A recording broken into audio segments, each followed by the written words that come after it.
우리 지난 시간까지 나누었던 말씀을 한번 간단하게 한번 살펴보면, 마지막 이 장면에서 베드로를 중심으로 예수님이 이야기를 전개하고 있는 것들을 볼 수가 있습니다. 예수님은 베드로에게 사람 낚는 어부의 사명을 주셨습니다. 이거는 전 교회에게 주신 사명입니다. 예수님이 떠나시면서 이 땅에서 공생의 3년 사역을 다 하시고 십자가 구속 사역을 성취하시고 예수님이 하늘로 올라가셔서 만왕의 왕으로 이제 좌정하시게 됩니다. 그 승천하신 예수님이 이 교회에게 사명을 주셨는데 그게 사람 낚는 어부의 사명인 겁니다. 그러니까 교회가 해야 될 가장 중요한 사명이 바로 이건 겁니다. 전 교회가 사람 낚는 어부의 사명을 해야 됩니다. 우리는 이 복음을 증언하고 이 복음을 전파하는 것이 우리에게 매우 중요합니다. 근데 이 사명을 잘 감당하려면 예수님을 정말 진심으로 사랑하는 마음이 있어야지만 이 사명을 감당할 수가 있습니다. 예수님을 사랑하는 마음이 없으면 복음을 전하지 않을 것입니다. 예수님을 진정으로 사랑하고 예수님과 평상시에 교제를 갖는 사람이 예수님을 전하고 그분의 십자가 복음을 증거하게 될 것입니다. 또한 우리가 성도들을 목양하고 가르치고 하는 이 일들도 예수님을 사랑하는 마음이 있기 때문에 다른 영혼에게, 다른 형제에게 우리가 관심을 갖게 되는 것입니다. 그 예수님을 사랑하는 마음이 복음 전도의 출발점이고 또 목양의 출발점이다라고 얘기를 할 수 있어요. 그래서 예수님이 이걸 세 번에 걸쳐서 베드로에게 예수님께서는 물어 보셨습니다. 그리고 우리가 이 진리를 따라 복음을 전하며 우리가 거룩한 성도로서 살아가는 이 과정에 있어서는 반드시 여러분 고난이 있다는 걸 우리가 기억해야 됩니다. 우리 예수님을 믿고 이 땅을 살아가는 것 자체가 이런 고난이 있습니다. 또 복음을 전할 때 고난이 있을 수밖에 없고 박해를 받을 수밖에 없는 겁니다. 이번에 우리 수련회에서도 우리 그죠 바울이 그리스도의 남은 고난을 내 육체에 채운다. 네. 우리도 이 복음을 위한 고난, 그리스도를 인한 이 고난을 각오하고 우리 살아가는 그런 우리가 되었으면 좋겠습니다. 예수님은 베드로에게 젊어서는 네가 스스로 띠뛰고 원하는 곳으로 다니지만 늙어서는 네 팔을 벌릴 것이다. 네. 팔을 벌리고 또 남이 네게 띠띠우고 원하지 아니하는 곳으로 데려갈 것이다. 이렇게 말을 했습니다. 마음껏 활동할 수 있는 시기가 있고 또 마음껏 활동할 수 없는 이런 시기가 우리 가운데 있다는 것을 우리가 기억을 해야 됩니다. 우리가 복음을 위하여 주의 영광을 위하여 우리가 이 땅에서 살아갈 때 우리도 팔을 벌려야 될 때가 오는 겁니다. 우리가 스스로 띠뛰고 다니는 이러한 때도 있지만 우리가 남이 네게 띠뛰고 원치 않는 곳으로 데려가는 우리가 생각하고 기대하는 그런 삶으로 펼쳐지지 않을 수도 여러분 있다는 걸 여러분 기억을 해야 됩니다. 베드로가 원하든 원하지 않든 베드로는 순교의 제물이 여러분 됩니다. 네. 베드로는 십자가에 거꾸로 못 박혀서 결국에는 네, 죽임을 당하게 여러분 됩니다. 19절에서 베드로는 이 어떠한 죽음, 이 죽음은 이제 순교죠. 이 순교를 통해 하나님께 영광을 돌리게 될 것이다. 라고 지난 시간에 이야기를 했습니다. 여러분, 복음을 위한 이 희생적 죽음, 이걸 통해 하나님이 영광을 받으시는 겁니다. 여러분, 고난 없이 영광에 들어가는 길은 없어요. 고난 없는 영광, 십자가 없는 영광은 없다. 네. 그리스도인은 이 복음 때문에 당하는 이 고난을 오히려 기뻐하고 즐거워하는 자, 그가 참된 그리스도인이다. 라고 얘기를 할 수 있습니다.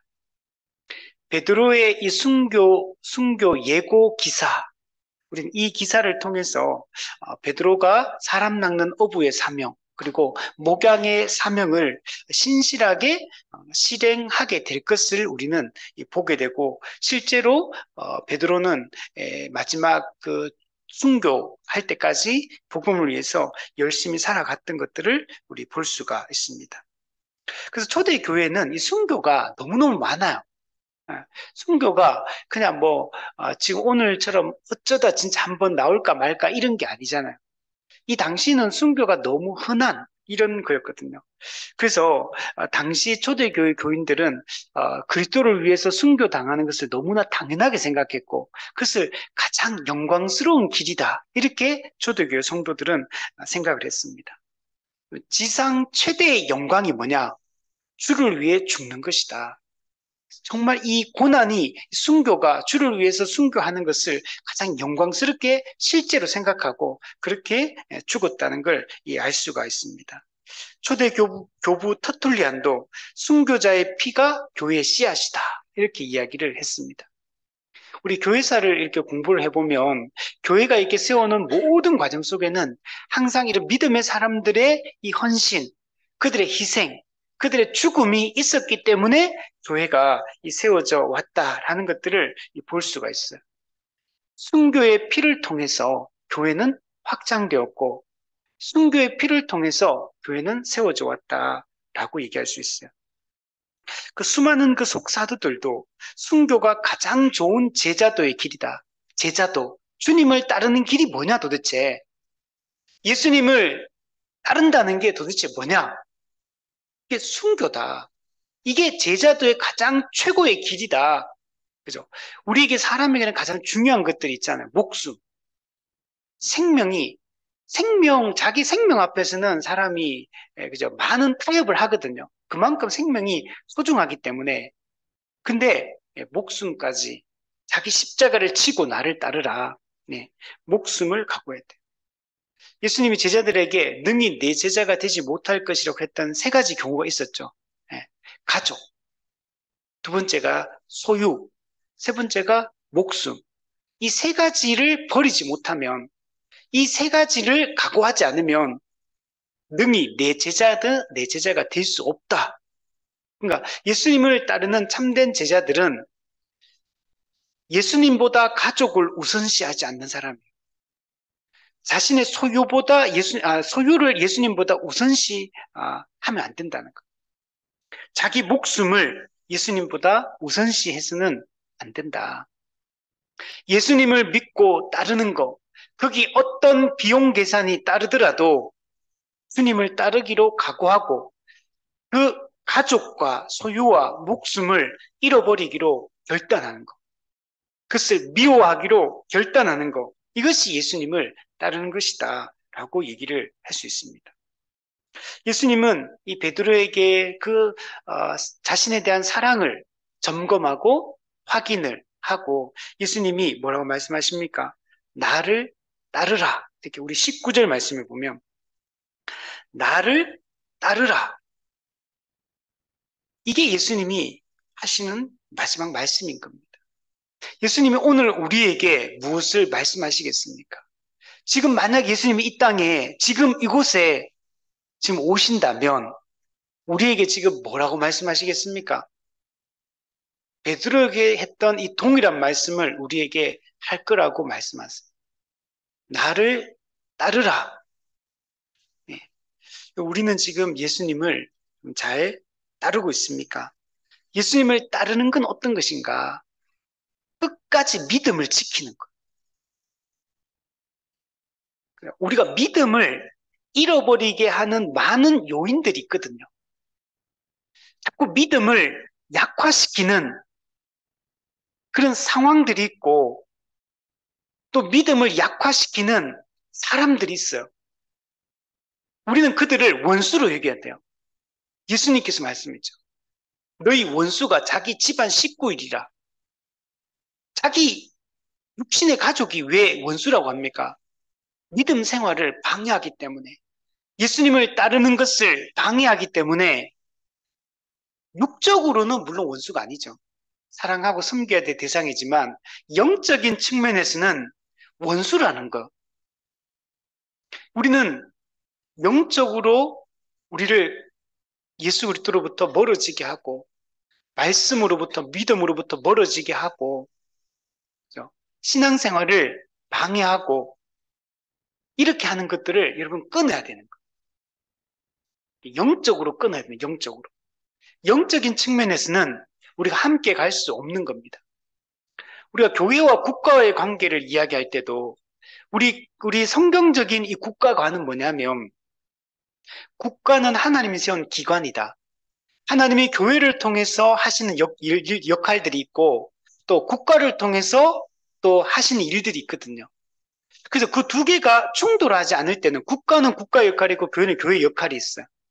이게 충돌하지 않고 그 국가가 하는 일들이 성경의 도덕적이고 우주적인 하나님의 뜻에 합치되면 국가가 하는 그 일에 기독교는 어떻게 되냐면 순종해야 돼요. 성경에서도 인간의 세운 제도를 주를 위하여 순종하라. 네, 왕이나 총독이나 칼을 가지고 공권력을 가지고 악을 억제하고 선을 장려하는 그 일을 시행할 때 교회는 그게 따라야 되는 거예요. 순종하고 그 통치 행위에 우리가 순종하는 게 중요해요. 그러나 국가가 행하는 그 명령하고 지시하고 법으로 제도화시키고 하는 이것들이 예수님을 믿고 따르고 성경의 가르침에 반하는 것들이라면 그에 대해서 우리는 그 저항하고 거부해야 된다. 이게 중요하잖아요. 마찬가지로 여러분 우리가 사람들과의 관계를 우리는 잘 만들어 가야 되죠. 좋은 관계를 맺고 우리가 그게 믿는 사람이든 믿지 않는 사람이든 우리가 평화로운 이 삶을 살기 위해서 그들과 평화의 관계를 갖고 그들을 섬기고 또 나누고 돕고 하는 것들이 중요합니다. 그러나 영적인 측면에서 하나님으로부터 멀어지게 하고 믿음을 약화시키고 교회로부터 떠나게 하는 이런 일들을 할 때는 그가 영적으로는 원수인 거예요. 그래서 우리가 영적인 측면에서 철저하게 여기에 대적하고 싸워야 될 문제예요. 이걸 우리가 타협해서는 안 되는 겁니다. 여러분, 예수님을 따르는 것은 끝까지 지금 따르다가 옛날에 잘 따랐다. 그게 중요한 게 아니에요.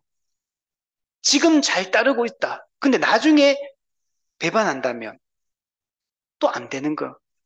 여러분, 끝까지 믿음으로 십자가의 길을 따르는 거. 끝까지 예수님을 배반하지 않는 거. 이게 여러분 예수님을 진정으로 여러분 따르는 것이다 라고 얘기를 할 수 있습니다. 이 말씀 나를 따르라 이 말씀을 하시고 나서 이제 요 말까지 예수님과 베드로와의 대화가 이제 어느 정도 이제 다 끝났어요. 끝나고 나서 이제 20절 21절에 보면 베드로가 돌이켜 예수께서 사랑하시는 그 제자가 따르는 것을 보니 그는 만찬석에서 예수의 품에 의지하여 주님, 주님을 파는 자가 누구 오니까 묻던 자더라. 이에 베드로가 그를 보고 예수께 여짜오되 주님, 이 사람은 어떻게 되겠사옵나이까? 이렇게 베드로가 물어봅니다. 우리 19절에서 예수님이 베드로가 어떠한 죽음으로 하나님께 영광을 돌릴 것이다. 예, 순교를 통해 베드로가 하나님께 영광을 돌릴 것이다. 이 얘기하고 예수님이 이제 너는 나를 따르라. 이렇게 말했잖아요. 이 말씀을 하시고 난 이후에 예수님이 여기 베드로가 여기 보시면 돌이켰다, 뒤돌아보았다 이런 얘기를 하거든요. 그 사랑하는 제자가 따르는 것을 보니라는 이 문장을 보면 나를 따르라라고 말하고 나서 얘기가 끝난 것 같아요. 그래서 예수님이 그 자리에서 일어나서 이제 떠나려고 했던 것 같아요. 그래서 떠나시려고 하셨고 베드로가 예수님이 나를 따르라 했기 때문에 예수님이 딱 떠나니까 예수님을 따라서 일어서서 예수님을 이제 따르겠다. 물론 이거는 행동으로 따르는 겁니다. 따르는데 실제로 예수님을 이제 영적으로 따르겠다라는 이제 베드로는 각오를 가진 거예요. 그래서 예수님을 따라 일어서서 즉시 예수님을 따르기 시작을 합니다. 근데 그때 베드로만 있는 게 아니고 다른 제자들도 같이 있거든요. 그래서 딱 일어서서 따르는데 베드로가 뒤를 딱 돌아봅니다. 돌이켜. 다른 번역을 보면 뒤를 돌아보았다. 돌아보니까 요한이 예수님을 따르고 있는 거. 그래서 이걸 보고 나서 요한이 따르는 걸 보고 베드로가 예수님께 이렇게 물어보는 겁니다. 이 사람은 어떻게 되겠사옵나이까? 그렇게 질문을 물어봅니다. 여러분, 이 내용을 볼 때 이게 좋은 의미로 물어보는 것 같아요? 아니면 좀 부정적인 것 같아요? 긍정적인 것 같아요? 그죠? 좀 부정적이죠, 그죠? 어, 이 현대어 성경 같은 거 보면 주님, 저 사람은 어떻게 되겠습니까? 그는 어떤 죽음을 맞게 될까요? 예. 그러니까 저 사람 어떻게 되는 이 말이 베드로 자신은 이제 곧 순교한다 이런 예고를 들었잖아요. 그러니까 옆에 있는 요한 딱 보면서 요한은 어떻게 죽을 겁니까? 어떠한 죽음으로 어떤 죽음을 맞게 될까요? 이렇게 물어보는 겁니다. 자신에 대한 죽음에 대한 예고를 지금 들었기 때문에 그 마음을 가지고 자기가 고난받아 죽는 거잖아요. 어쨌든 간에 복음 전하다가. 그러니까 요한의 운명은 어떻게 되겠습니까? 라고 베드로가 물어본 겁니다. 요한에 대한 설명이 여기 나오죠. 예수님께서 사랑하시는 그 제자다. 요 표현이 자주 반복되었었죠, 사실은. 그전에도. 예. 요한은 예수님께 특별한 사랑을 이렇게 받았던 것 같아요. 다른 제자에게는 이런 표현이 등장 안 하거든요. 그러니까 이렇게 표현된 그러면 예수님이 뭐 편애하셨습니까? 그런 건 아니겠죠. 근데 특별히 요한이 항상 예수님 가까이서 곁에 있고 뭐 하면 맨날 예수님 품에 기대가지고 가장 가까이서 있고 맨날 늘 이러니까 그러니까 베드로가 볼 때 요한이 예수님께서 사랑하시는 그 제자다. 예. 그러니까 이게 한두 번 이런 일이 있었던 게 아니었던 것 같아요. 그래서 그렇게 표현했던 것 같아요. 그리고 또 최후의 만찬 자리에서 그때도 이 요한이 예수님의 품에 의지해서 누워 있었거든요. 그때도. 그때 예수님께 물어봐요. 너희들 중에 누군가가 나를 팔 것이다. 이렇게 예수님 말씀하니까 그때 베드로가 눈짓하면서 요한에게 너 물어봐라. 이렇게 하니까 가까이 있던 요한 예수님께 물어봐요.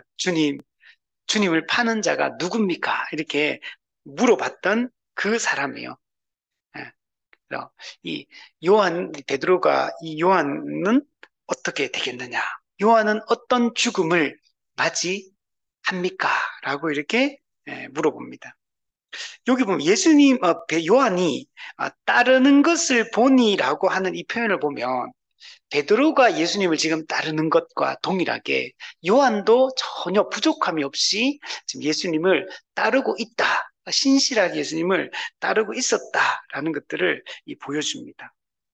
자, 근데 여기서 이제 중요한 거는 그거예요. 베드로가 이 질문을 했는데 이 질문의 동기가 무엇이었는가? 이게 이제 중요한 거죠. 네. 음, 그죠? 어, 되게 아마 베드로가 궁금했을 거야. 자기 옛날부터 어부로 동료로 살아왔잖아요. 같은 어부로 같이 맨날 이렇게 고기 잡던 이런 동네 사람이고, 그죠? 배단입니까? 거기서 같이 물고기 같이 잡던 동료였고, 또 그 중에서 그 어부 출신의 같은 동네고 형제, 그 베드로와 안드레, 야고보와 요한 이렇게 또 공생의 기간에 제자로 특별히 12명의 제자에 뽑혔잖아요. 이걸 그 직업으로 따지면 어부 제일 많거든요. 그죠? 이렇게 해서 예수님과 항상 가까이 있었고, 또 예수님 어떤 사건마다 12명 중에서도 항상 이 3명의 제자를 따로 데리고 예수님이 가는 장면들이 많이 있었잖아요.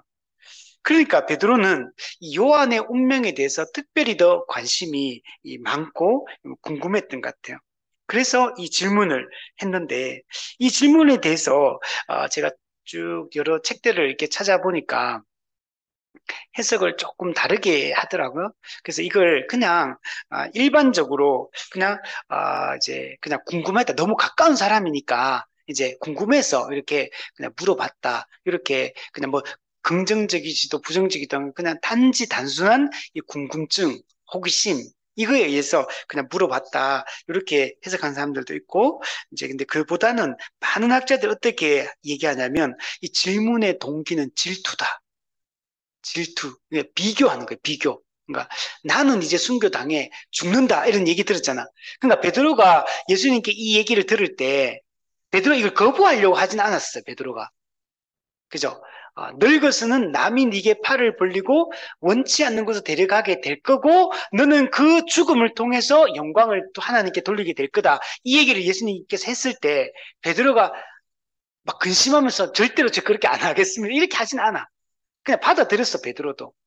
받아들이긴 받아들였는데 약간 모르겠어요. 그러니까 다른 사람은 어떻게 됩니까? 요한은 어떻게 됩니까? 아마 요한에게만 궁금했던 건 아니었겠지만 근데 요한에게 딱 물어보는 거예요. 그래서 이 질문의 동기가 질투다.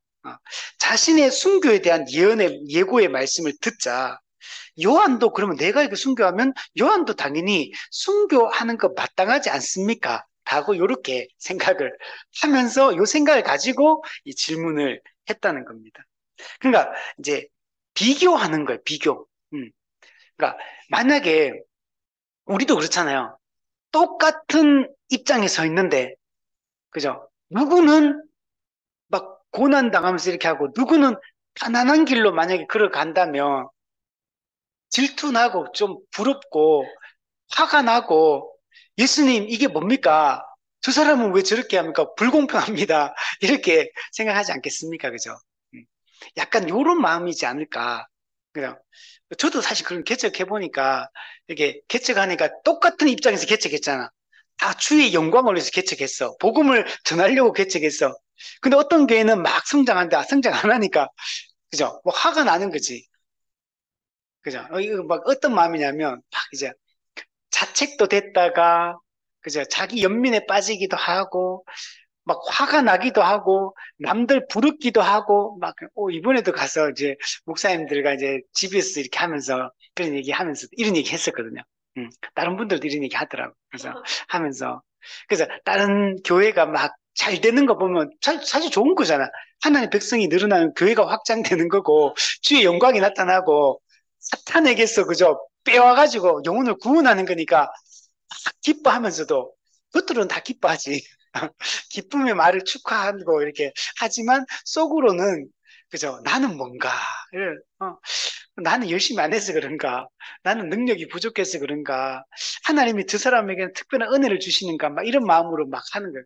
한편으로는 기쁘기도 하면서도 한편으로는 또 막 화가 나고. 그래서 막 누가 잘 안 된다 그러면 오히려 막 겉으로는 위로하고 하면서도 그죠? 속으로는 그죠? 어, 뭔가 기분이 좋고 그죠? 사람이 그렇잖아요. 안 그런가? 그죠? 학교 같은 친구인데, 친구 누구는 막 잘 되고 나간데 막 기쁘면서도 이게 또 행복하지 않잖아요. 그 다른 사람이 잘 되는 소식 들으면 갑자기 불행해지기 시작해. 갑자기 그 전까지 행복했는데, 만족했는데, 남이 잘 된 얘기 들으면 사촌이 그죠? 땅을 사면 배가 아픈 거죠. 이게 원래 마음인 거죠. 근데 베드로가 뭐 그렇게 막 악한 마음을 가지고 막 그렇지는 않은 것 같아요. 그렇지만 분명히 자신은 이제 순교한다 이 얘기를 들었을 때 다른 제자들은 어떻게 될 것인가 여기에 대해서 궁금했고 관심을 가지고 해서 자신이 순교하니까 당연히 요한도 순교하지 않을까 이런 마음을 가지고 이렇게 했던 것 같아요.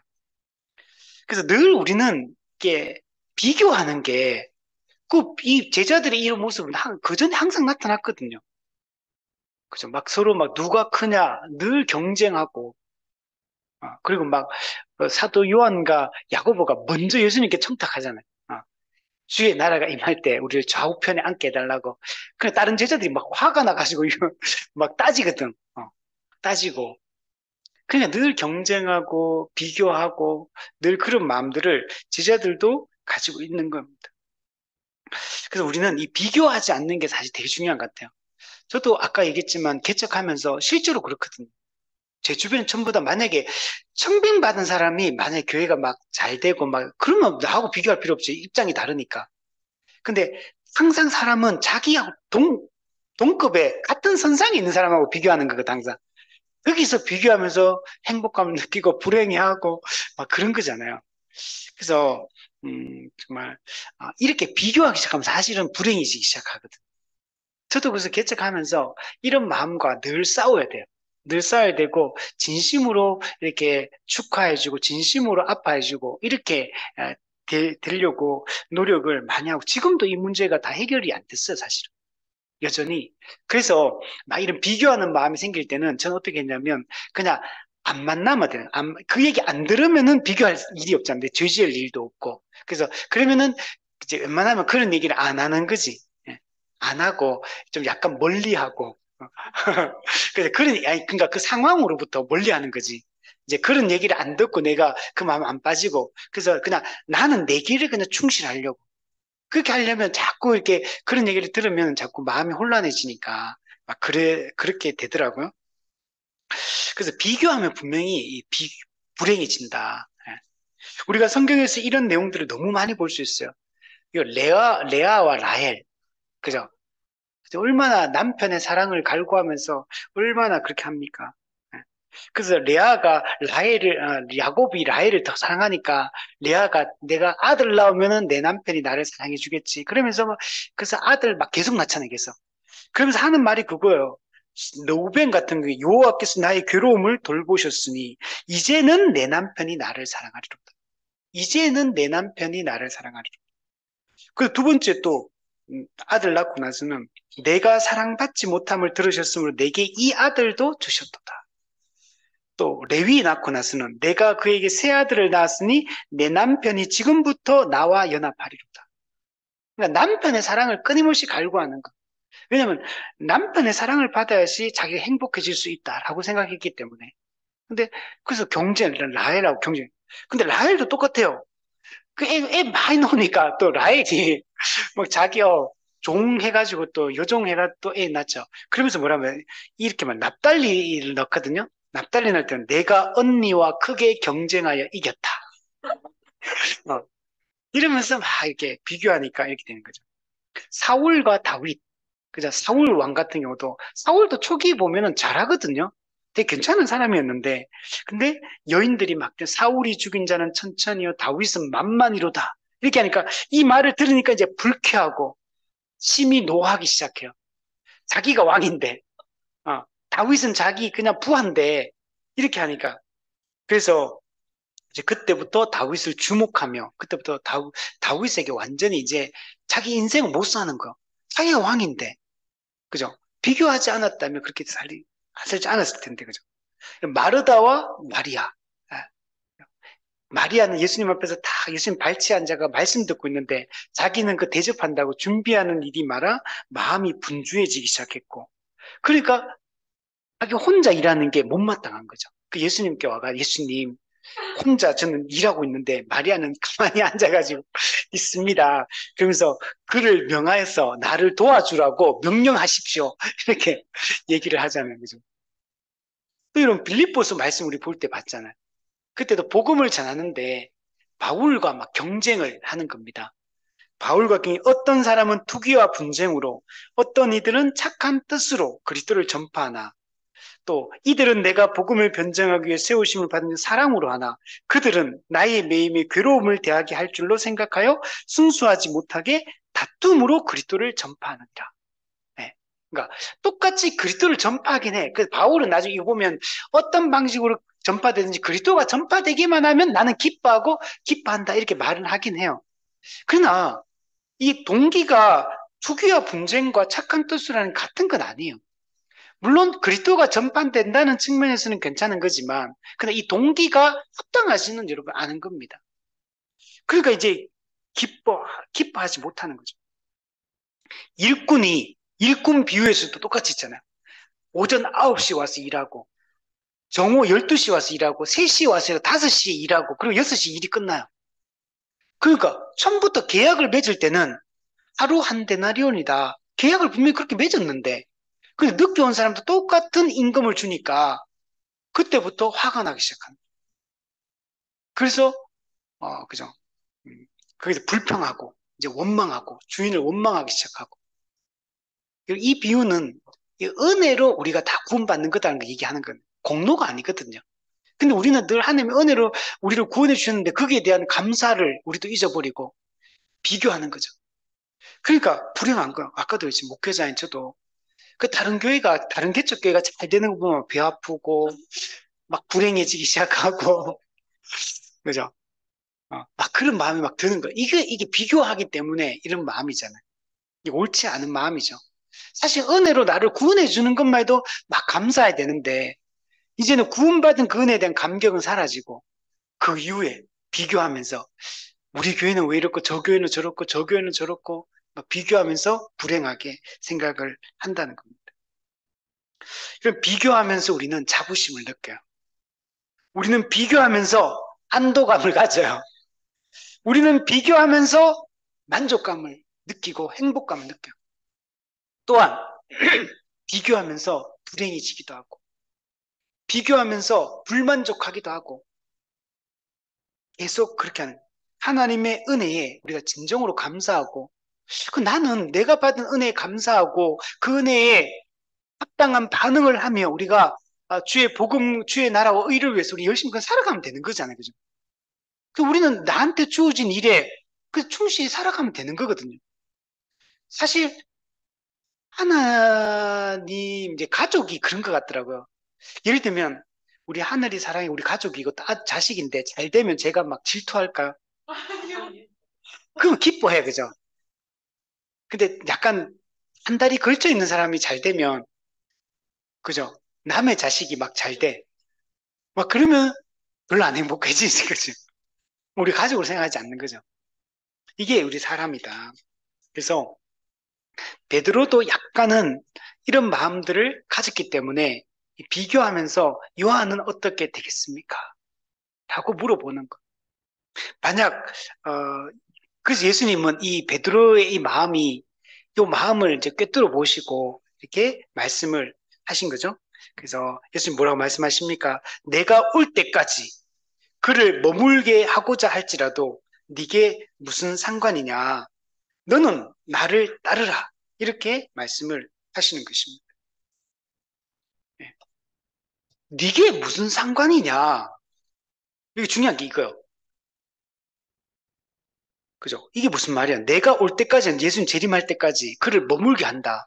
예수, 요한을 그냥 살아있게 한다는 거. 예수님 재림할 때까지. 과장법이죠, 과장. 과장하는 거예요, 실제로. 예수님, 만약이란 거, 만약. 예수님 재림할 때까지 요한을 살아있게 내가 하더라도, 그게 너와 무슨 상관이 있느냐, 그게. 이게 핵심이요. 니게 무슨 상관이냐. 그죠? 우리 개척교회 하는데, 그런 개척교회가 막 성장하고 잘 되고 막 좋아 분위기가. 그죠? 근데 나는 잘 안 되는데. 근데 그게 네게 무슨 상관이냐는 거, 네게. 그죠? 주의 교회가 세워지면 기쁜 거지.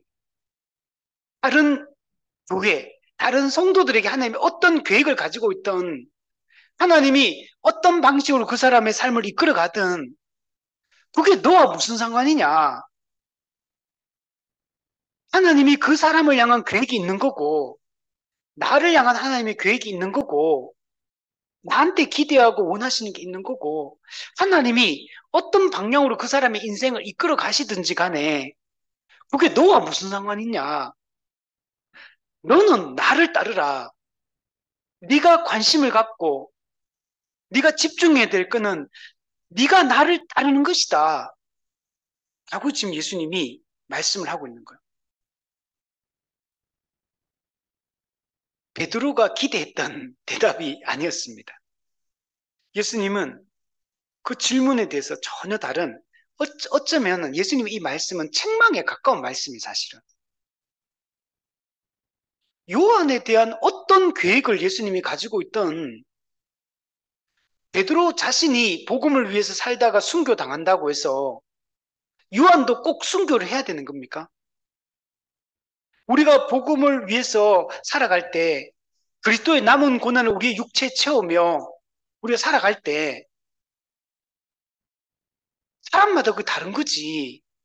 모든 사람이 똑같이 그러면 그렇게 됩니까? 그럼 우리도 그러면은 그 비교할 때 그 안 죽고 순교 안 하고 이렇게 하는 요한 그 비교하지 말고 사도 중에 첫 번째 순교당했던 야고보처럼 복음 전하다가 그 초반부에 참수형 당해서 순교 당하잖아요.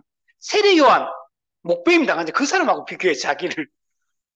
근데 우리는 꼭 그저 그런 거 비교 안 하고 그죠? 저도 마찬가지. 개척교회 할 때도 만약 비교한다면 잘 되는 교회와만 비교하지 말고, 그러면 나보다 더 힘든 상황에 있는 교회와 비교하면서 하나님께 감사 은혜 돌리고, 그렇진 않고, 그죠? 꼭 잘 되는 사람과 비교하고, 부러워하고, 그죠? 못마땅해 하고, 그죠? 그렇게 한다는 거. 이게 아주 잘못된 거죠.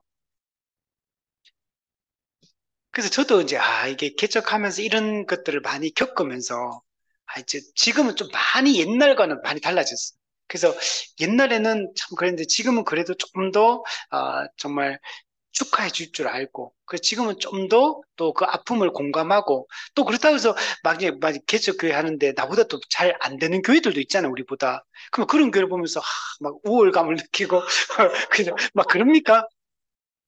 그것도 아니잖아요. 뭐, 더 잘해가 또 그런 것도 아니잖아요, 그런 게. 또 내가 잘 안 된다고 해서 내가 또 못했거나 충성스럽지 않았어. 꼭 그런 것도 아니잖아요. 정말 제가 이번에도 가서 이제 목회자들 많은 얘기를 나누면서 안타까운 얘기들도 많이 들었어요. 또 이렇게 아주 기쁜 소식들도 다른 여러 교회들의 얘기를 들으면 우리 동역하는 교회들, 우리 형제 교회죠. 우리 같은 성적 교회를 꿈꾸며 같이 가까이서 같이 동역하는 교회들인데 이 교회들의 이제 좋은 소식들도 많이 들렸고 또 힘든 이야기들 각 교회마다 참 어려움이 많더라고 다들 어려움이 많고 또 다른 이제 그런 또 나눔을 하면서 또 목회자들도 어떤 사역적인 상황 이런 얘기들을 많이 나누고 이렇게 하는데 제가 이렇게 탁 들어보면요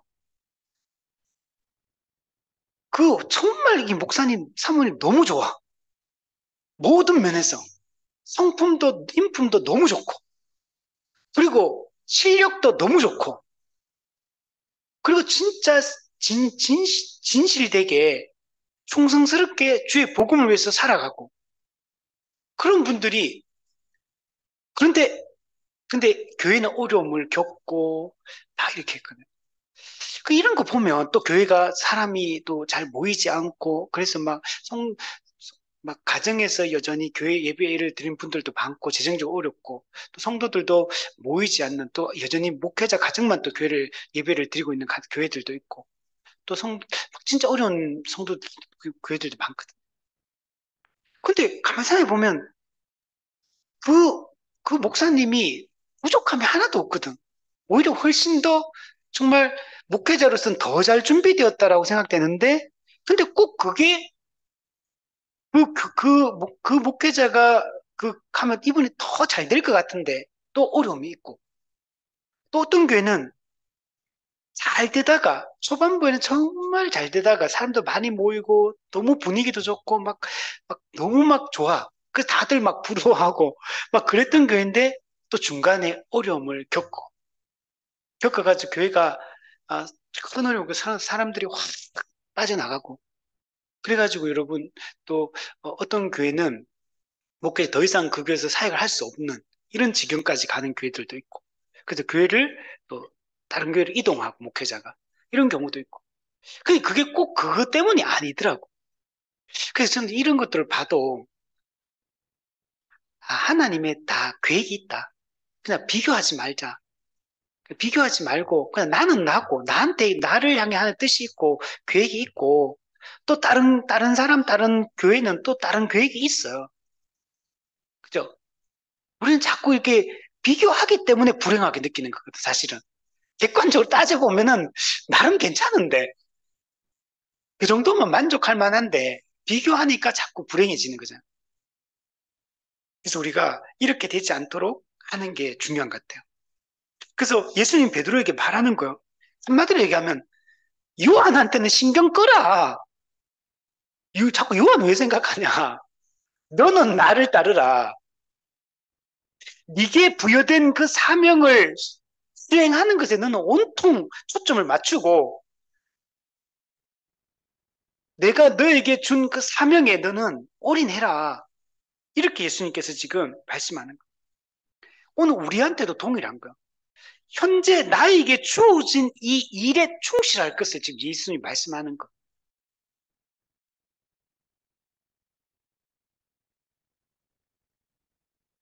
여러분, 각 사람을 향한 하나님의 다른 계획이 있다. 동일하게 복음의 사명을 감당하고 주를 위해 살아가지만 그 사명을 감당하는 방식은 다 다르다.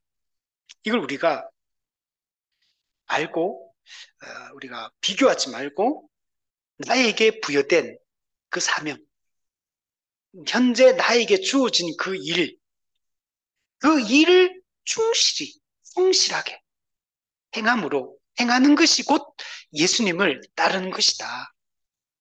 그게 영적인 측면도 그렇고요. 여러분, 실제로 직업과 관련돼서도 마찬가지고, 현재 주어진 상황과 관련해서도 마찬가지죠. 또 주어진 사람들도 마찬가지죠.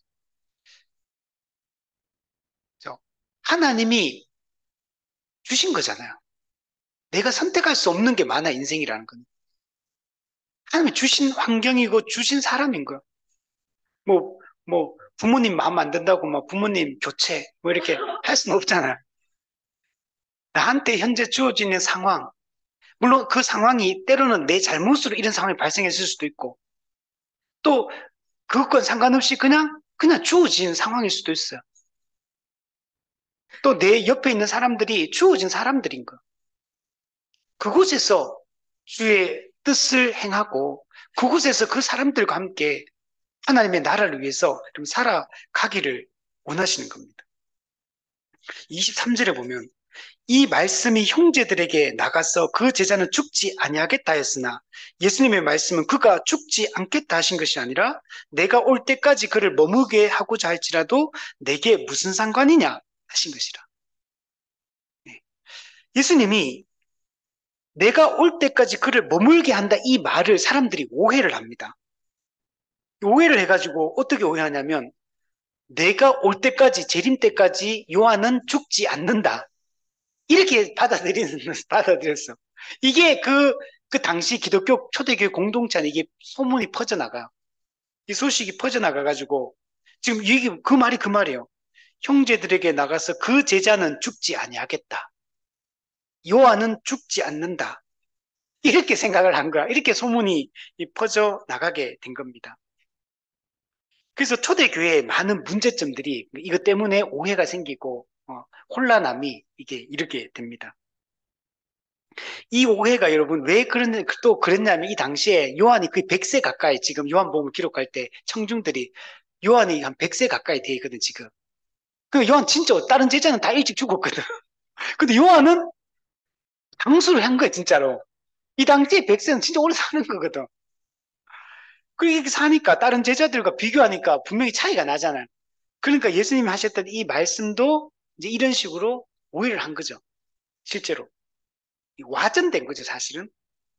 여러분 이게 이 오해가 요한이 죽고 요한은 에베소스에 묻히거든요. 요한은 실제로 죽었어. 그리고 묻혔어. 근데 그때부터 300년 후에 아우구스티누스, 어거스틴 시대까지도 요한은 죽지 않았다. 라는 이 생각들이 그때까지 이게 흘러와. 이 이야기가 놀랍지 않습니까? 여기서 끝난 게 아니에요. 요한이 죽으면 끝나야 되잖아. 안 죽는다 했는데 죽었으면 끝나야 되잖아요. 그런데도 사람들은 그걸 안 믿고 요한은 죽지 않았다. 이렇게까지 생각합니다. 그래서 뭐라고 얘기하냐면 재밌더라고요. 찾아보니까 에베소에 요한의 무덤이 있는데 그 요한을 묻었을 거 아니에요. 근데 뿌려진 흙이 미세하게 흔들린다는 거 이게 요한이 살아있기 때문에 그렇다. 살아있다. 어. 물론 이건 다 이제 그냥 전성되어 있는 이야기들입니다. 이게 실제 믿을 수 있는 건 아니죠.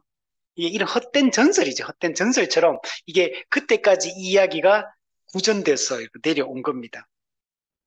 예, 말씀을 잘못 알아들으면 이렇게 되는 거죠.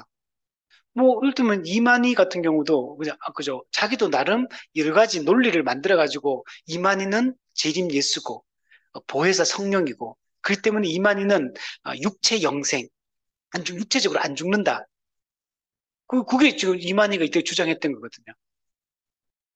그래서 신천지 이 사람들은 그걸 믿고 있는 거잖아요. 근데 죽으면 끝나야 되잖아요. 이만희가 죽으면, 그러면, 이게 가짜였구나. 그런 사람들 깨닫고 돌아와야 되잖아. 근데 그게 그렇게 안 된다는 거. 계속 이어진다는 거. 지금 이만희 죽을 때 다 되니까 얼마 전에 그 현대 종교 그 이단에 대해서 쓰는 그 잡지에 보니까 지금 신천지에서 돈 이동이 엄청 많다 하더라고.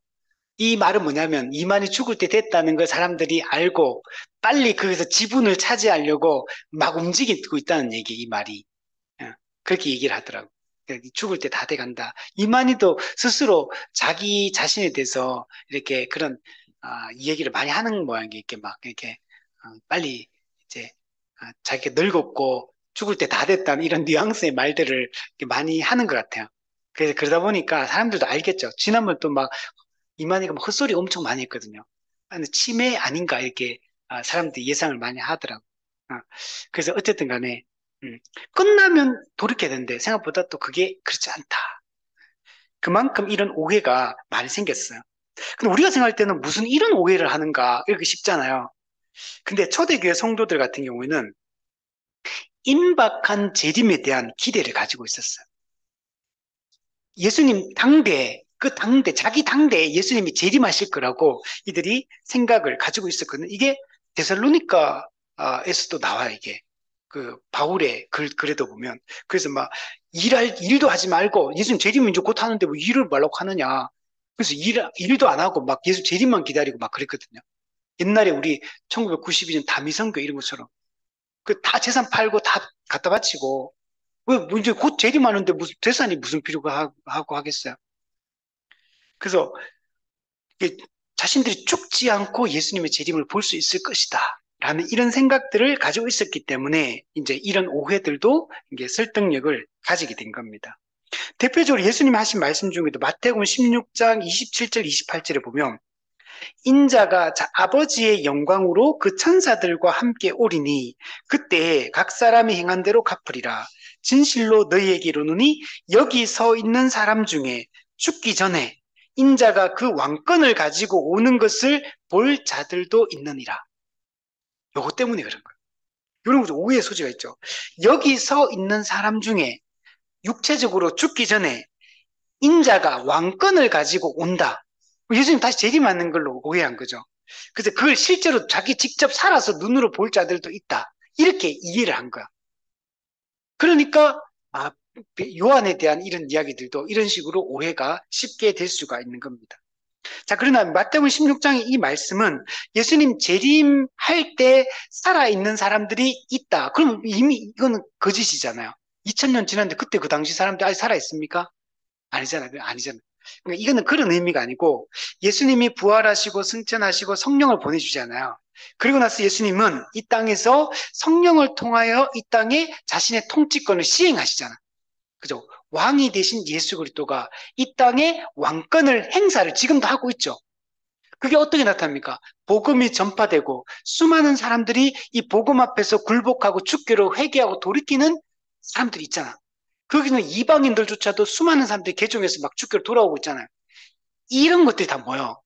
예수님의 왕권이 지금 시행되고 있다는 사실을 보여주는 거예요.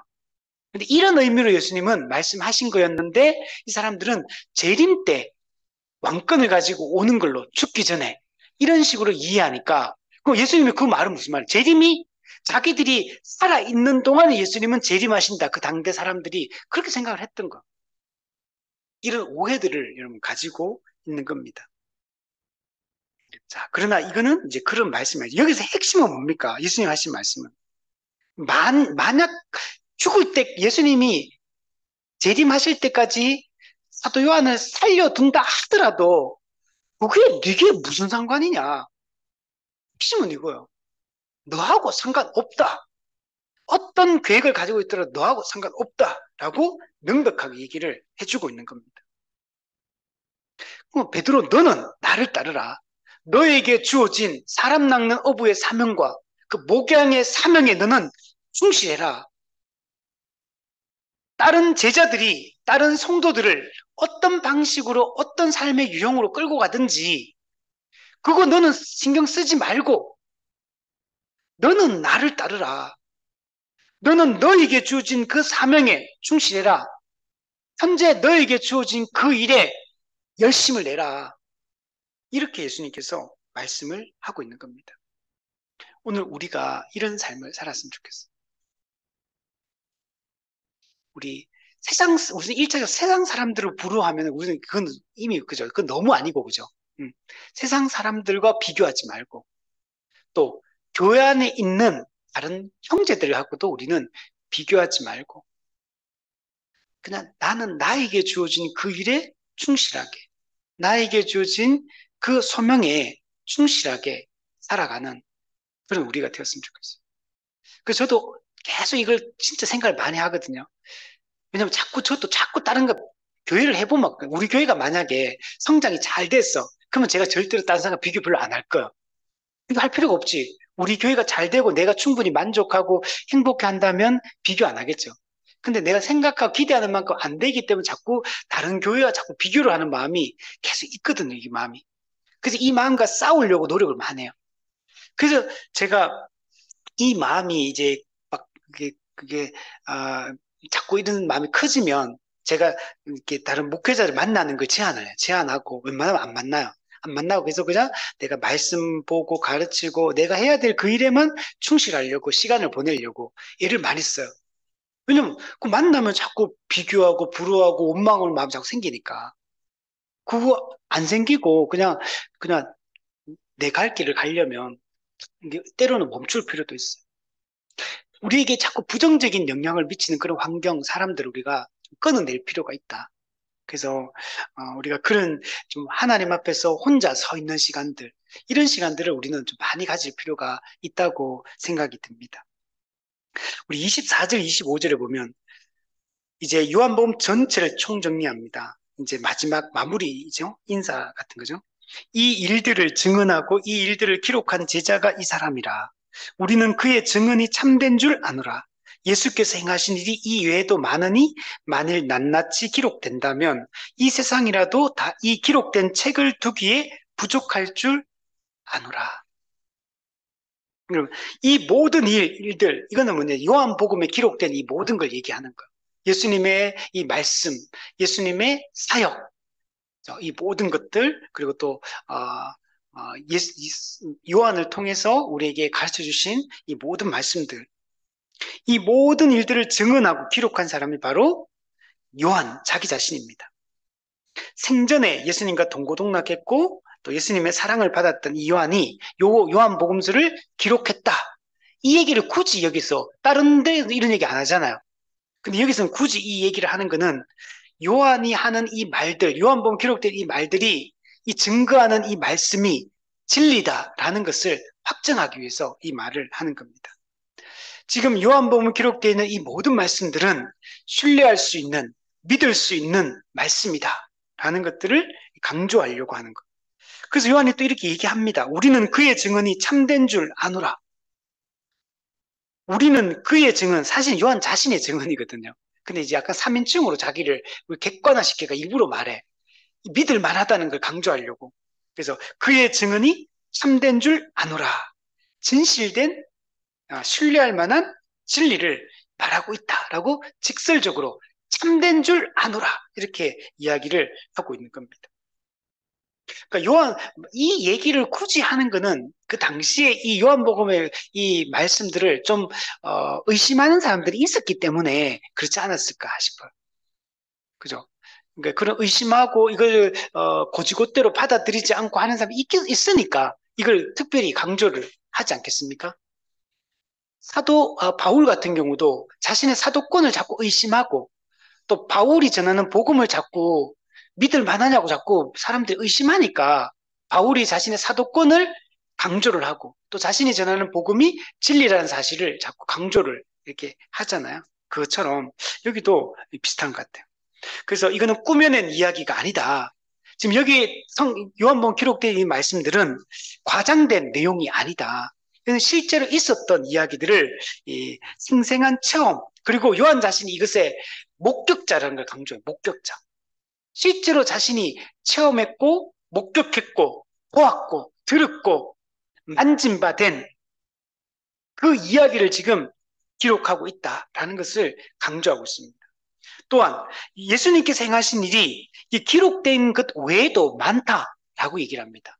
만약 예수님의 이 모든 말씀과 행적들을 낱낱이 기록한다면 이 세상이라도 이 기록된 책을 두기에 부족할 것이다. 이것도 일종의 과장법이죠. 기록을 다 한다면 이 세상 전체를 가득 채우고도 남을 거다. 그래서 이 공동 번역에는 이 세상을 가득히 채우고도 남을 만큼 예수님의 그 사역들이 많고 이런 행적들이 많다라는 얘기를 강조하고 있는 것을 볼 수가 있습니다. 그러나 이 말을 하는 건 뭐예요? 모든 걸 기록한 건 아니라는 거예요. 선택적으로 기록했다. 선별적으로 기록했다라는 걸 이야기를 하고 있죠. 그러면서 이 선별적으로 기록했다라는 우리가 역사 자체도 그러잖아. 역사를 기록할 때도 이렇게 딱 선택적으로 기록하잖아요. 그 기록의 목적이 있기 때문에 그래요. 이 요한복음을 기록한 기록의 목적은 뭡니까? 우리 마지막으로 우리 요거는 앞에 20장에서 우리가 이미 보았었죠. 20장 31절 우리 한번 보십시오. 오직 이것을 기록하면 예수께서 하나님의 아들 그리스도이심을 믿게 하려 합니다. 또한 너희로 믿고 그 이름을 힘입어 생명을 얻게 하려 합니다. 이것을 기록한 것은 예수님이 그리스도다라는 사실, 예수님이 유일한 그리스도, 유일한 주시다라는 걸 믿게 하기 위해서 요한복음을 기록했고, 그리고 그 이름을 우리가 힘입어서 생명을 풍성히 얻게 하는 예수 생명, 이 부활 생명, 이 영적 생명을 풍성하게 누리게 하기 위해서 이것을 기록했다라고 얘기를 하는 겁니다. 여러분, 예수님께서 베드로에게 이 사람 낚는 어부의 사명을 줬잖아요.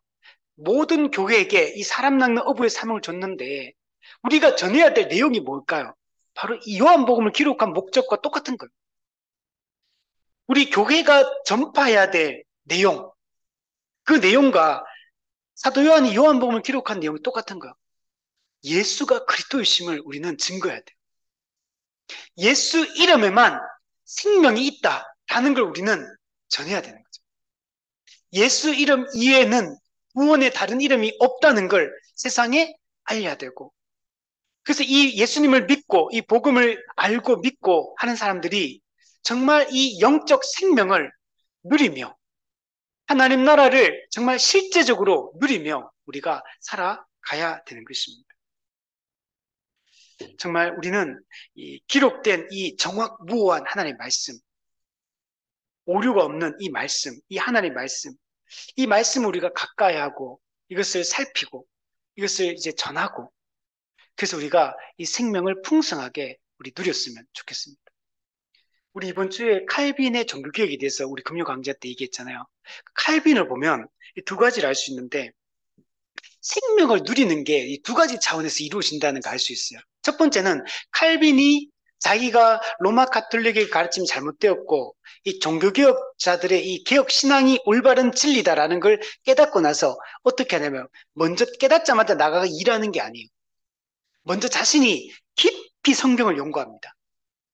이 진리를 알기 위해서. 그리고 막 사람들이 옆에서 막 그 종교개혁에 동참해가 이제 같이 일하자, 같이 운동하자, 우리 같이 개혁운동 같이 뛰어들어서 막 하자라고 했을 때 칼빈은 먼저 뭘 생각하냐면 내가 지금 이럴 때가 아니다. 먼저 내가 해야 될 일은 이걸 연구하는 거다. 개혁신앙을 내가 살피는 거다. 그리고 내가 이것이 진리라는 사실을 확신하는 거다. 그래서 먼저 그런 시간들을 칼빈이 많이 가져. 그냥 깨닫자마자 막 뛰어들어가 일하는 게 아니고, 우리 마르다와 마리아, 예수님이 뭐라 그럽니까? 마르다가 잘못된 일을 했나요? 마리아만 잘했습니까? 둘 다 필요한 일이 맞아요. 근데 예수님은 오히려 마리아를 칭찬을 먼저 해요. 그죠? 네가 한 가지만 해라 이렇게 마르다한테 예수님 말씀하시면서 마리아는 더 좋은 편을 선택했다 이렇게 표현해. 둘 다 좋은 건 맞아. 근데 더 좋은 게 있는 거, 더 좋은 거. 더 좋은 편은 예수님의 그 발 앞에서 예수님의 말씀을 듣고 그 말씀을 들으며 예수님과 교제하는 게 더 중요하다라는 것들을 알 수가 있어요. 그래서 칼빈도 보면 바로 그렇게 합니다. 그래서 말씀을 깊이 연구하고 책을 읽고 기도하고 이런 시간들을 충분히 가져요. 그리고 나서 그게 먼저라고 생각합니다. 그리고 나서 나가서 이제 일하기 시작해요. 우리도 마찬가지예요. 우리는 정말 진리로 무장이 되어 있는가? 우리가 진리로 무장이 되어 있지 않은 상태에서 일하러 뛰어들잖아요. 어떻게 되겠습니까? 조금 하다가 반대에 부딪히고 조금 어려움이 있고 고난이 딱 있으면 그러면 쉽게 포기해버리면 돼요. 그죠? 견디고 참고 이겨내야 되는데 안 돼요. 그 예수님 물어보는 거예요, 베드로한테. 너는 나를 따르라. 내가 너에게 사람랑 어부의 상을 줬다. 그러나 네가 나를 사랑하느냐? 네가 나를 사랑하느냐? 시몬의 요한의 아들 시모나 그죠? 과거의 베드로의 정체성을 가진 이름이잖아요. 너 진짜 너 시몬에서 베드로로 바뀐 거 맞냐? 너 정말 반석이 맞냐? 너 진짜 나를 사랑하느냐라고 예수님 세 번에 걸쳐서 물어보잖아요. 정말 예수님을 사랑하고 그 복음에 감격하고 그 진리에 굳건하게 확신하지 않으면 이 사람 낚는 어부의 사명, 목양의 사명을 감당할 수가 없기 때문에 그런 거. 그래서 그걸 확인하고 나서 너는 나를 따르라. 그럼 여기서 이제 베드로가 열심히 따르면 되잖아요. 근데도 보면 어때요? 또 요한은 어떻게 되겠습니까? 또 질문하잖아요. 그 예수님 뭐는 네게 무슨 상관이냐? 너는 나를 따르라. 이게 오늘 우리한테 하신 말씀. 그죠? 남이 어떻게 되든지, 그리고 나에게 어떤 삶으로 하나님 우리를 인도하실지, 그 제가 개척하면서 이렇게 해보니까 사람이 안 오잖아요. 그 제가 이제 그 생각을 많이 했어요. 생각을 많이 해보고, 그 어떤 분은 진짜로 하다가 안 되면 이제 다른 이제 청빙받아가 가는 경우도 있거든요. 이제, 그러니까 개척이 안 되니까 포기하는 거죠. 포기하고 이제 떠나고. 진짜 개척이 어려워요. 지금 이번에도 가서 이제 아까 얘기했지만 또 제가 들어보니까 다들 어려워요 지금. 그러니까 다른 교회들도 성도들이 왔다가 많이 빠져나갔더라고 각 교회들마다 많이 빠져나가고. 그러니까 이제 거기서 지치고 힘들고. 그래도 여기서 이제 우리는 결정하고 선택하고 가야 되는 거예요. 끝까지 그래도 이 길을 간다. 끝까지 이 자리를 지킨다. 이 마음으로 가야 돼요. 그래서 우리가 이 마음을 확고하게 가지지 않으면 이 상황을 견뎌내기가 쉽지 않거든. 상황을 여러분 쉽지 않아요. 견디고 참고. 그래서 우리 이번에 골로새에서도 바울의 기도 중에 뭐 있습니까? 모든 견딤과 오래 참음에 이르게 하시고. 이게 오늘 우리한테 필요한 것 같아요. 그렇게 하려면 우리가 정말 진리의 말씀을 옳게 분별하고 이걸 풍성하게 굳건하게 붙들고 있을 때 이 길이 옳다는 확신을 가지고 밀고 나갈 수 있는 힘이, 그래서 버틸 수 있는 힘이 우리 가운데 있는 것 같아요. 여러분, 각자 자기의 자리에서 확신을 갖고 분별하고 그리고 길을 정확하게 정하고 그 길을 그냥 묵묵히 걸어 나갈 수 있는 그런 우리가 되었으면 좋겠어요. 네게 무슨 상관이냐? 너는 나를 따르라. 끝까지 예수님을 따를 수 있는 우리가 되었으면 좋겠습니다.